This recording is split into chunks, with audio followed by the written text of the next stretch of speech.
Hello, and welcome to Muscle for Life. I'm Mike Matthews. Thank you for joining me today for another installment in my intermittent series of research review episodes, where I take three topics that I've been reading research about and that I think are interesting or topical, or that I think you, my lovely listener, may find interesting, usually something that I haven't already beaten to death a million times before, which after doing about 1,000 episodes, over 1,000 episodes of this podcast now, it takes a little bit of doing to find something that I haven't already written or spoken about extensively. And so in these research review episodes, three topics, and I'm going to be discussing some research on each. And in today's episode, the first topic I am going to address is staying up late on the weekends, and particularly if that can affect your weight loss. Now, that's a question that I get now and then. Does staying up late on the weekends get in the way of weight loss in one way or another?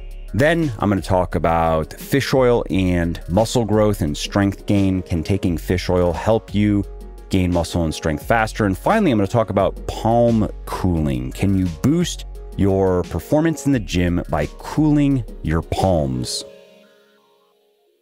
Okay, so let's start with staying up late on the weekends. Can that hinder weight loss? So this takes us into the field of chrononutrition, which is the exploration of how changes in sleep can influence diet and how changes in diet can impact sleep. And there are many theories about meal timing as it relates to chrononutrition and other things. You've probably heard that eating breakfast soon after you wake up kind of kickstarts your metabolism, tells your metabolism that it's time to get going. You might have heard that eating before bed can increase fat gain, especially if you eat carbs before bed. And those ideas and many other ideas like those are false, but there is some interplay between our sleep and our eating patterns. Research shows that there is a link between nutrition and circadian biology, that we can influence our body's circadian rhythms with our eating habits, and our body's circadian rhythms can also impact our eating habits. So it's a two-way street here. And our circadian rhythms impact many other things too. They impact our digestion, our nutrient metabolism, our appetite regulation, hormone secretion, and other things. And that is why scientists continue to study chrononutrition. They continue to look into how changes in sleep can influence the diet, and then how changes in our diet can influence our sleep. And one area of particular interest in this field is the connection between eating behavior and what is referred to as social jet lag. And that refers to the lethargic feeling you have come Monday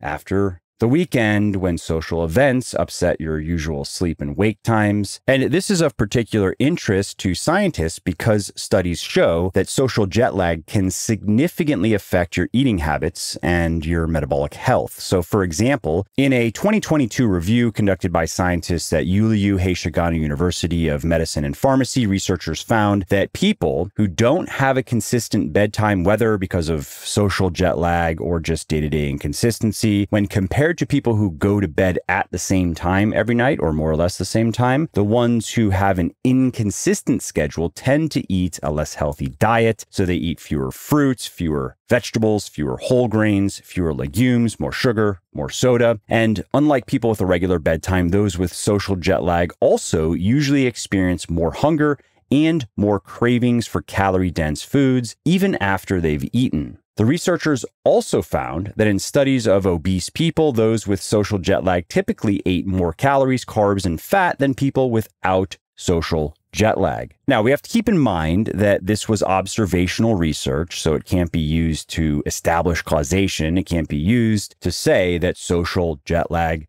causes those things. It may, and the observational research has indicated that there is an association, there is a relationship there. Those things are correlated, but we can't say for sure if social jet lag is causing those things. That said, the weight of the overall evidence on the matter does seem to indicate that going to bed around the same time every night probably will, or at least may, help you make better food choices, eat fewer calories, better control your appetite. And that's likely why several studies have shown that people who have a regular bedtime are less likely to be overweight or obese than people who go to bed at different times every night. Now, the term social jet lag is apt because socializing, especially nighttime socializing, is anathema to keeping a consistent sleep schedule. So you have to find the balance that works for you. It is okay to occasionally break your routine on the weekends, but just know that the more often you do that, the more difficult it can become to control your hunger, to control your appetite, to make good food choices. And so the key takeaway here is try to go to bed at the same time on most nights, including the weekends. Try to make that the rule rather than the exception, and allow yourself the occasional exception. It's okay if you want to stay up later now and then, but the more often you do that, the harder it may become to achieve and maintain your health and fitness goals. Okay, let's move on now to fish oil and muscle and strength gain. Can taking fish oil help you gain muscle and strength faster? And if you know anything about fish oil, if you take fish oil, it's probably because you know of research that indicates that it can improve your heart health, it can improve your brain health, it can improve your joint health. And the weight of the evidence is that fish oil is indeed effective on those fronts. Of course, it still is supplementary, but it is an effective way to get omega-3 fatty acids. And over the last few years, evidence has been emerging that fish oil may enhance muscle and strength gain. And this is because the EPA and DHA in fish oil, so the omega-3 fatty acids, the two really important ones that we're going for, EPA and DHA, they appear to boost muscle protein synthesis, which is the synthesis, the creation of new muscle proteins, which then would create a more anabolic environment in your body. That doesn't mean that you can take fish oil and get bigger and stronger, but the more muscle protein synthesis that occurs after you train, the better for the purposes of muscle hypertrophy. And this isn't actually a new claim. There is research going back to the 70s showing that fish oil supplementation may be able to increase muscle protein synthesis. There are other studies that suggest that fish oil can impact muscle fiber type, can impact neuromuscular recruitment, muscle protein breakdown rates, insulin signaling, different mechanisms that could further enhance muscle and strength gains. And while arguments like those and proposed mechanisms like those and research suggesting that those are real effects occurring when you take fish oil are interesting, if we look at results from studies on fish oil's actual impact on muscle growth and strength gain, it tends to be inconsistent. Some studies show positive benefits, other studies show no benefits whatsoever. But most of the studies conducted so far have some pretty major methodological flaws, and that means that we just don't really know whether the inconsistency are a reflection of some deficiency in fish oil or it's a deficiency in the research. And if we had more better research, we would see consistency, whether it is positive or negative. And that ambiguity is what prompted researchers at Baylor University to undertake their own research on the matter. Their goal was to investigate whether fish oil improves body composition and strength in a well-conducted trial. And so what the researchers did is they split 21 men and women into two groups. One group took 4.5 grams of fish oil every day, which provided about 2.3 grams of EPA and 1.6 grams of DHA. And the other group took a placebo. And they did those things for 10 weeks, both groups. And that is a good amount of fish oil. That is about 2 to 3 times more than the generally recommended dose for just maintaining health, which would probably be 1 to 2 grams per day of EPA and DHA combined. But we know from research on joint health and fish oil, for example, that if you want to help your joints out, you're going to have to take a bit more than just the bare minimum that's needed to maintain health. And so I was happy to see that the researchers used a larger dose for this study, because if fish oil can indeed enhance body composition, it probably will require a larger dose.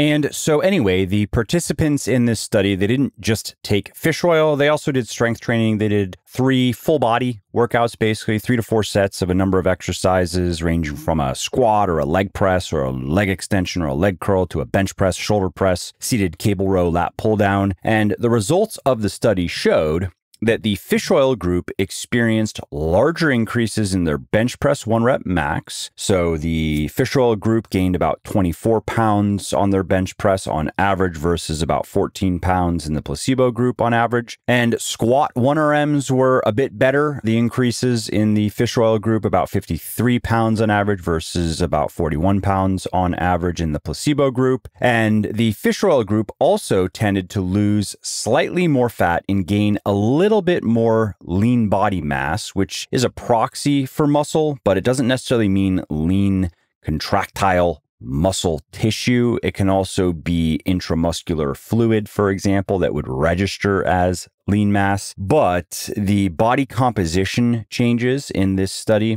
were pretty small. And so those findings might not sound all that exciting, might not make you want to rush out and buy my fish oil supplement Triton, but they do suggest that fish oil is a win-win for weightlifters. We know that getting enough omega-3s is important for health, and therefore fish oil can improve health. We know from other research that supplementing with fish oil is likely to improve performance, and this study does represent some evidence that it can help you build muscle and maybe even lose fat faster. Now, we do have to keep in mind, of course, that this is just one study. It was a well-conducted study, but it is just one study, so it's not enough evidence to draw firm conclusions about how fish oil can affect strength gain, muscle growth, and fat loss. And so I think it is fair to say that fish oil shows potential in this regard, but it should be considered speculative. Oh, and one other point that's worth mentioning, just given the dose in this study, which again was about 4.5 grams of fish oil per day, which provided about 2.3 grams of EPA and 1.6 grams of DHA. Some experts would be concerned about that dose, especially if it were a regular thing, because of some research that suggests that taking a lot of fish oil, taking a high daily dose of omega-3s, may increase your risk of developing cardiovascular issues. But on the other hand, many experts are skeptical that that is something that we need to worry about, because scientists are still trying to puzzle out the connection between high daily doses of fish oil and the potential risk of cardiovascular problems. It's certainly not clear that fish oil is causing those problems, or that a high daily dose of omega-3 fatty acids is causing those problems. And so anyway, if you want to play it maximally safe with your fish oil supplementation, most research suggests that a combined intake of about 1.8 grams of EPA and DHA per day is, or that's about 3 grams of fish oil, depending on what product you're using, is more than enough for general health. It also should reduce muscle soreness, and it should reduce inflammation in your joints. At that level, you should notice those effects, whereas with a combined EPA and DHA intake of, say, 500 milligrams per day is probably not enough to reduce muscle soreness or improve joint health or function. And lastly, I did mention I have a fish oil supplement that I take every day myself. It's called Triton, and if you want to learn more about it, you can find it over at buylegion.com, BUYLEGION.com/Triton.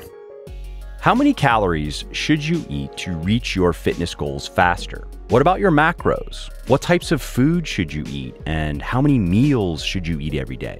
Well, I created a free 60-second diet quiz that'll answer those questions for you and others, including how much alcohol you should drink, whether you should eat more fatty fish to get enough omega-3 fatty acids, what supplements are worth taking and why, and more. To take the quiz and get your free personalized diet plan, go to muscleforlife.show/diet quiz, muscleforlife.show/diet quiz now. Answer the questions and learn what you need to do in the kitchen to lose fat, build muscle, and get healthy.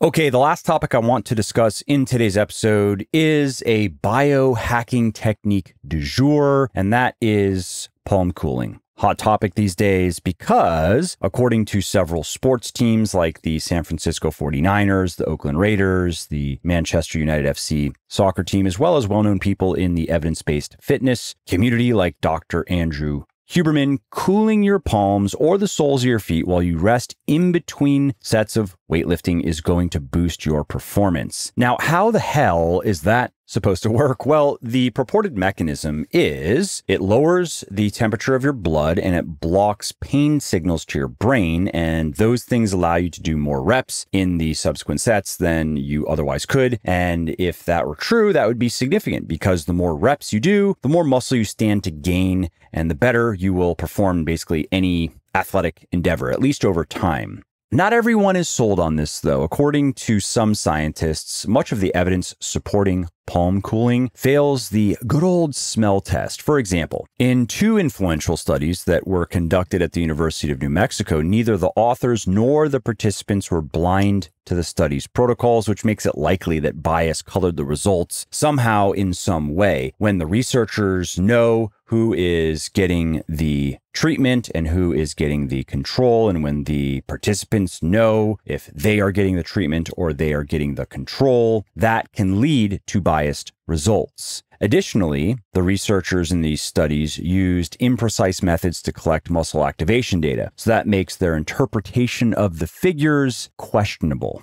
Then there is another study that is often used as scientific evidence of how great palm cooling is. In this case, it was conducted by scientists at Stanford University, and the researchers claimed that palm cooling allowed one participant to do 466 pull-ups across 10 sets. So like 47-ish pull-ups per set. Suspiciously high. I wonder how strict those reps were. Are we talking about pull-ups or CrossFit kipping? And then, of course, there are some unreviewed and unpublished studies that were conducted by a cooling mitt manufacturer.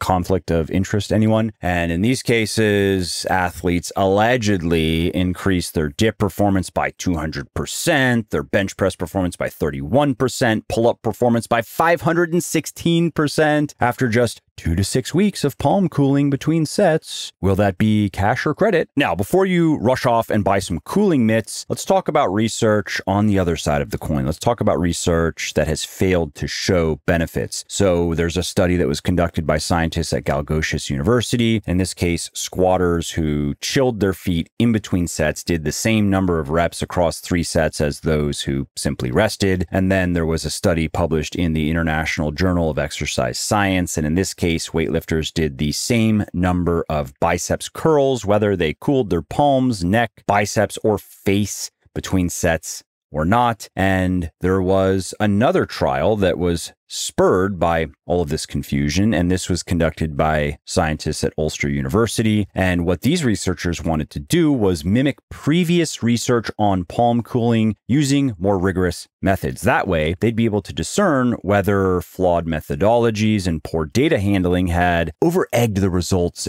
maybe a little bit, of some of this prior research, or whether palm cooling actually has merit. And so in this case, the scientists had 11 experienced weightlifters do 3 workouts, 4 days apart. And in each workout, the weightlifters did 4 sets of bench press with 80% of their 1 rep max to failure. And then they rested 3 minutes in between sets. And during the rest periods, the weightlifters spent 1 minute with their hands in a cooling device. And in one workout, the device cooled their palms to 50 degrees Fahrenheit, in another to about 60 degrees Fahrenheit, and in another, it kept them at the 82 degree Fahrenheit control condition. And the results showed that palm cooling at 50 or 60 degrees Fahrenheit did not affect bench press performance. It did not increase the number of reps the weightlifters could do set on set. It did not improve power output. It did not change how active the pecs, delts, or triceps were performing the bench press. It basically did nothing.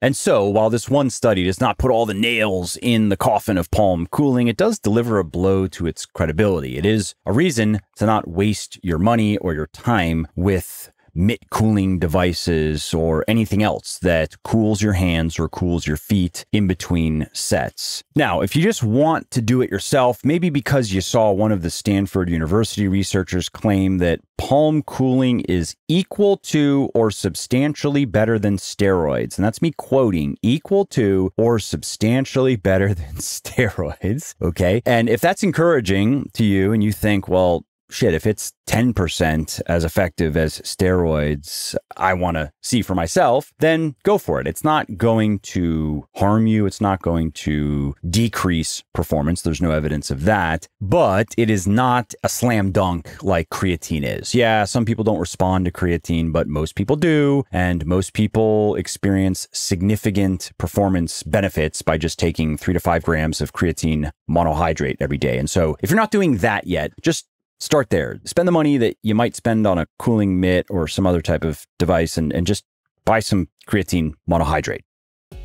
Well, I hope you liked this episode. I hope you found it helpful. And if you did, subscribe to the show because it makes sure that you don't miss new episodes. And it also helps me because it increases the rankings of the show a little bit, which of course then makes it a little bit more easily found by other people who may like it just as much as you.